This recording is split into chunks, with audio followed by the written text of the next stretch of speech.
Now, here's the thing, okay? Here's the challenge. There are some good quality businesses out there. However, if you've got a great quality business that you figured out from scratch, okay, 20 years ago, you almost went bankrupt twice, but you put the work in there, and eventually this became a well-oiled money-making machine. Are you going to sell your well-oiled money-making machine for cheap to anybody in this room? No. Who in their right mind would? See, I'm not saying there aren't good businesses out there. What I'm saying is the average person that you and me know cannot afford to write that check. Right. Isn't that true? Yeah. See, the world of mergers and acquisitions, these are high net worth individuals and corporations. They're the only people that can afford that stuff. Right. The flip side of that is, if somebody says, "Oh, this business is so good that you can buy it turnkey, ready to go, and I'll you write me a check and I'll go away, and it's dirt cheap." Well, if it's too good to be true, what'd your mama say about that?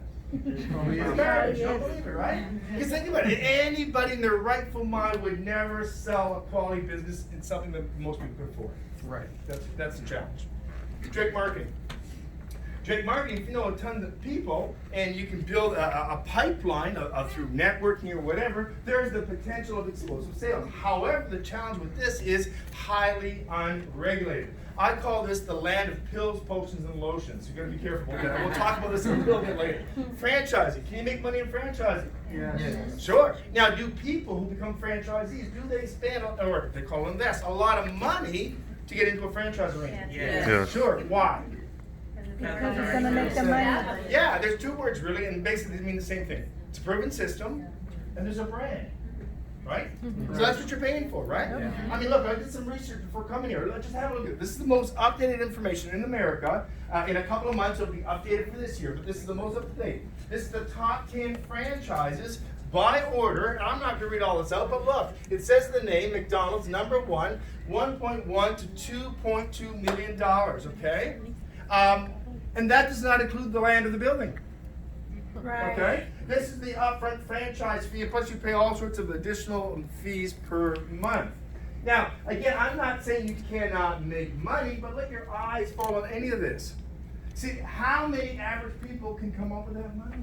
No. And a lot of people would say, okay, well, maybe I'm going to mortgage up the house and I'm going to sell off a couple kids a bit like those ones Denis. I'll come up with the money somehow, right? Because I'm so sick and tired of being sick and tired, I just want to do something different. Right. But here's the reality. If you think a job is restricted, you need to read the franchise agreement. Because they're going to tell you when you can open the doors, close the doors, what the uniform looks like. You know, you figured out a better way to cook French fries. It doesn't matter. You got to follow their way, or else you're not compliant. Right. Right? Right. Oh, if there was only a better system. Exactly. We'll talk about that. All right. In the book, and I'm just referencing page numbers right from the book. Okay. But we did research. So it was Al and I, when we wrote the book, we came up with these top 20 points for the ideal, for the perfect business for the year 2020 and beyond. Because we recognize with technology and all these disruptors out there, the business world has been changing over the past decades, right? Yep. So here it is. Now let's have a fun little game here kind of thing. Those of you who know anything about Primerica, well, let's just talk, because this is a Primerica office, right? Let's just answer yes or no if Primerica scores a yes or a no on any of these 20 points. Is that fair? Yes. Because what I do, by the way, and how many people are guests? You're here for the first time tonight. Welcome. Good. Okay. Now, here as a guest, you know, if you're here, it's probably because your entrepreneurial radar is open. Is that fair? Yes. Okay. So here's one of the things. And yes, I'm going to talk about some good things about Primerica, but what I want you to do, especially as the guest, whether you do something with Primerica or not, that's not the main issue right now. I want you to be equipped to understand these 20 points so you can look at any business opportunity, because you're probably being exposed to multiple things so you don't get ripped off. And secondly, I am very positive and passionate about Primerica. I just want you to understand just what's here, okay? Is that fair? Yes. Okay, so just take it from that perspective. So let's go through this quickly. Sell to the masses. Yes. Yes. Fundamental need. Yes. Sure. Low risk. Yes. Absolutely. Passive income. Yes. Low staffing. Yes. Your staffing cost when you start is zero. Right. Really? I can afford zero. I mean, think about it. It's within everybody's budget here. You can afford zero, right? Yeah. Now, I mean, all jokes aside, think about it. So many companies never get off the ground because of the labor costs. Yes. Labor costs will be anywhere between 32 to 64% of capital costs. Yep. Yeah, your core operating costs, right? Yep. You wonder why you don't have the lift. Right. Zero. You don't have a labor cost until you're like an RVP with a full office. But by then you're making so much money, it's not an issue because you have everything built into that system. That makes sense? Yes. All right. Long-term demand. Yes. See, that's the good news and the bad news. The bad news is that folks are financially illiterate and they need financial literacy and they need to learn this stuff. Yes. That's the bad news. The good news is that there's a phenomenal business opportunity to literally go help thousands of families Yes. change their lives financially. That make sense? Yes. All right. Low startup costs. Yes. Products and services that are unique. Yes. Absolutely. Very different in the financial service industry. Positive cash flow, low inventory. Yes. You don't have to load a bunch of mufflers into the garage. You don't, I mean, seriously. Yep. Those are things that cost money that can make Right. or break a startup a business, right? Right. High profit margins. That's important. You want to be Yes. profitable. Elements to simplify compliance. Now understand, the financial service industry is the most highly regulated industry in America.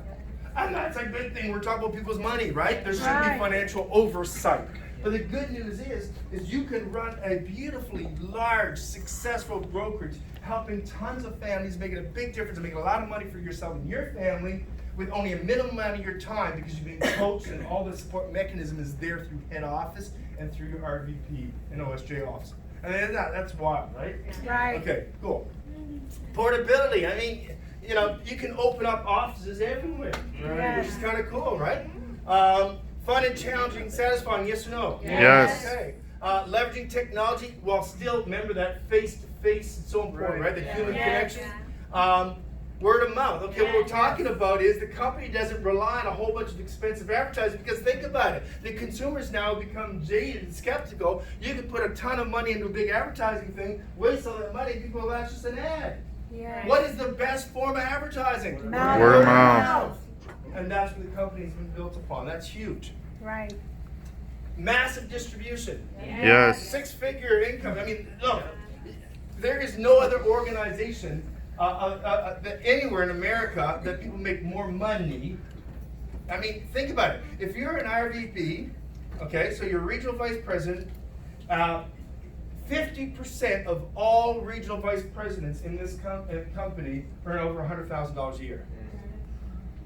That's crazy. Yes. That's amazing. Proven system, coaching system. Yes. Other opportunities to make money through, again, your expanding business, right? Yeah. I mean, Yes. how do you think Primerica scores? All yeses. I mean, yes, all yeses, but think about it. Even if you're looking at that muffler shop or something else, fine. Run it through. Do a comparison just so you know what you're dealing with. Is that Right. fair? Yes. Okay. Good. Again in the book. Now, I've shortened this up because this is over a couple of pages, but this is, we put it in writing. So once you put something in writing, it's pretty hard to take it back, you know what I'm saying? So you gotta really be, committed to what you're saying. But we said, look, over the years, literally over decades, Al and I, we've only found one business that has the vision and the viability for the year 2020 and beyond, and scores a perfect 20 out of 20, and we spell out it's Primerica. And we say a ton of other good things in those pages. It's very, very powerful stuff. We talk about some other key things. The Primerica scores 20 out of 20 for a number of reasons. First of all, part-timers can earn $1,000 or more a month just as they're checking this thing out. And one of the beautiful things about it, we say, look, sign your IBA simply for the financial education, so you and your family will never get ripped off again. I mean, you're never going to get a better return on investment. And oh yes, there's a business opportunity there as well, which is cool. I mean, look, you can go, and I've done the research, you can go to a community college and invest somewhere between $3,700 to north of $12,000 to get a piece of paper, they'll still never cover the Rule of 72. Right. Right? You know what I'm saying? I mean, so you're talking about real practical value here, folks. Only 3%. See, that's the thing. The company's been around 40 plus years, 43, I don't know the exact amount, but a long time, right? Right. Some people say, well, it's already done. You know what? No. The market penetration is only about 3%. Does that sound like there's a little bit of growth potential here? Yes. Now, Yes. Mark, please don't take this as an insult, because I'm not being insulting, but to the folks who've been around for many, many years, I mean, you guys haven't even started yet. You know what I'm saying? I mean, Right. you guys made a big difference, right? But compared to the tip of the iceberg of where this thing's gonna go, in the next 10 years, it is gonna explode. I sincerely believe it's gonna be approaching 10%. Those that are in now and actively growing will ride a tidal wave in the next decade. There's absolutely no downside. We spell this out in paragraph after paragraph. There's no downside for joining the business. Now, it's funny, and we say this in the book. A lot of people say, hey, that Prime America thing. Isn't it one of them their things, a pyramid scheme? No, we say this right in the book. We say we know what a pyramid scheme is, and we put it boldly right in the book that Primerica is not one of them. Yes. Right. Okay? And we go beyond that. Because some people are skeptical. And they partly why they're skeptical is because they got misinformation and or outright lies. Okay? Right. So in the spirit of education, again, right from the book, I'm actually referencing the pages here. Look at the difference on the left side versus the right side of the page, okay? And it's on the right because it means you're doing what's right. And there's a reason for that, okay? Typical MLM, multi-level marketing thing. Okay, this is the land of pills, potions, and lotions, all right? Yeah. But compare and contrast. Privately owned versus the publicly owned and traded on the New York Stock Exchange. You don't get more credibility than the world's largest stock exchange. You know what I'm saying? A basement office of any office versus thousands. This is a professional office here, right? Yes. One of literally thousands across America and up in Canada. Right. There's some reality there. It's brick and mortar. I'm not going to go through all this, but a couple of them I do want to talk about. Internal consumption versus public consumption. Sorry, what's your name? Elsa. Elsa? Elsa, would you like to make some money? Yes. You need to buy some vitamins, dear. Elsa, would you like to make a lot of money? Yes. You need to buy a lot of vitamins. Elsa, you want to get rich? Yes. Hey, Luigi, back up the truck. I got a live one. I mean, that's what a lot of stuff is, right? So what they do, and understand this is so important. Internal consumption means this, that they cannot find a legitimate market for whatever they're selling, so they have to confuse it as a business startup kit. Wow. You see, the thing is, if the vitamins, the soap, the whatever, if it truly is as good as they purport to be, then what they should be able to do is somebody could rent out a little tiny kiosk in a high traffic part of the mall and compete with Walgreens, with CVS, with Walmart, Costco for the vitamins, and maybe not win every single one, but at least be competitive and sell. You know what I'm saying? Yep. But if you cannot be competitive on your price or your value or a combination thereof, then the only way you're going to make some sales is internal consumption, which means you sell to the people that are in the business. Yeah. You see, when you're doing your research, folks, and you're educating people about businesses, ask this question: what percentage of total sales is internal consumption versus external? Right. See, with Primerica, external consumption is about 90%, which means that even if nobody got the products or services, the company would still continue to grow, and then nobody internally, right? The company, and by the way, the only way you can have external consumption is you have to have a high quality product or service at a competitive price. Right. Otherwise, you cannot fool people.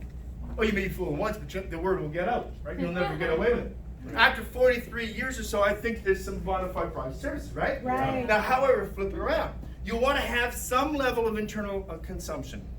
It would be like, let's say you and I own a pizza shop, right? And we're saying we want all our friends to eat our pizza, but we wouldn't eat that garbage. We know what's in there, you know?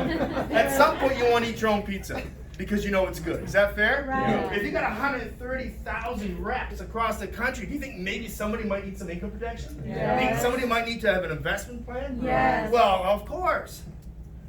Understand the sweet spot. I'm not going to go through all this, but don't you think this comparison chart would really help deal with those issues? Yes. You see, it helps people through education. So it's not just a bunch of hype. And it's third party. We vetted this thing, okay? We understand the differences. So you can actually go through logically, line by line with people that are considering businesses.